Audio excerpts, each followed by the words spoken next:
கர்த்தருக்குள் பிரியமானவர்களே, ஆண்டவரும் இரட்சகரும் ஆயிருக்கிற இயேசு கிறிஸ்துவின் நாமத்தில் உங்களை வாழ்த்துகிறேன். இந்த நல்ல நேரத்திலும் உங்களோடு சேர்ந்து இருக்கும்படி கர்த்தர் தந்த இந்த நல்ல நேரத்திற்காக தேவனுக்கு மகிமைப்படுத்துகிறேன். இந்த நாளிலும் பாருங்க, நம்முடைய வாழ்க்கையிலே அநேக வாதில்கள், கதவுகள் அடைக்கப்பட்டிருக்கிறது. அநேக சூழ்நிலைகள் அடைந்து கிடக்கிறது.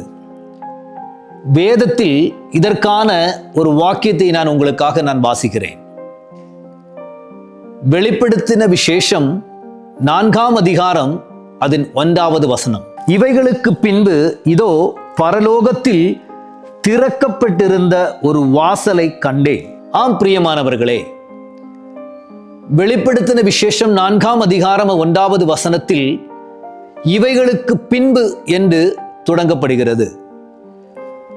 யோவான் இந்த கடைசி வசனத்தை எழுதுகிறார். யோவான் எழுதும் பொழுது அவர் அநேக உபத்திரவங்கள் படுகிறார்.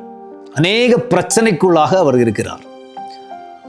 அவரை கொன்று போட வேண்டும் என்று நினைத்து அவரை கொதித்த எண்ணெய்க்குள் அவரை போடுறார்.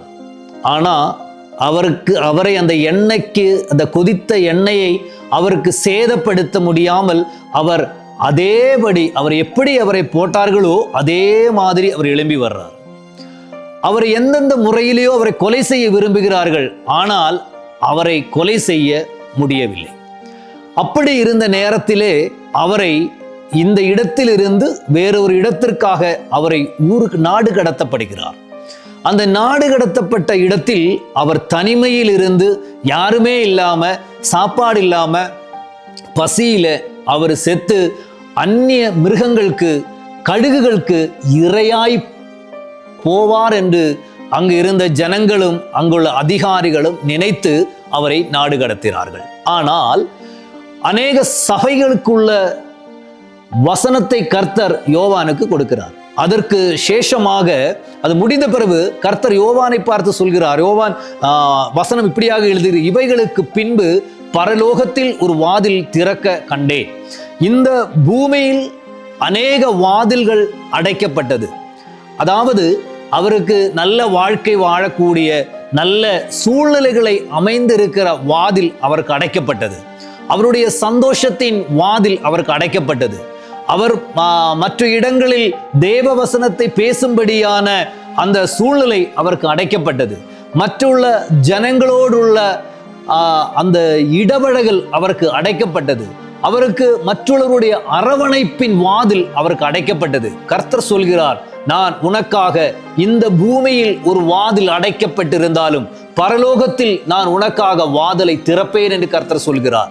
இன்று இந்த வசனத்தை கேட்கும் பொழுது உனக்கு முன்பாக ஏதாவது வாசல் அடைக்கப்பட்டிருக்கிறதா? உன்னுடைய வாழ்க்கைக்கு எதிராக ஏதாவது வாசல் அடைக்கப்பட்டிருக்கிறதா?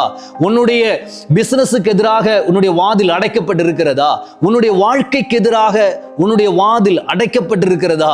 என் ஆண்டவர் என்று சொல்கிறார், உனக்காக நான் புதிய கதவை திறப்பேன் என்று சொல்கிறார்.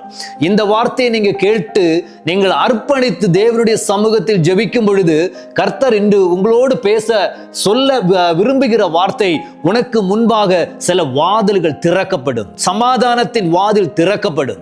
சந்தோஷத்தின் வாதில் திறக்கப்படும். உன்னுடைய வாழ்க்கையில் இக்கட்டான சூழ்நிலையின் வாதில் திறக்கப்படும். உனக்கு சந்தோஷத்தையும் சமாதானத்தையும் தேவன் கட்டளையிட்டு உன்னை நிரந்தரமான ஒரு ஆறுதலோடு நடத்த கர்த்தர் என்று விரும்புகிறார். உங்களுக்காக நான் ஜெபிக்கிறேன். என்னோடு சேர்ந்து நீங்கள் ஜெபிப்பீர்களா?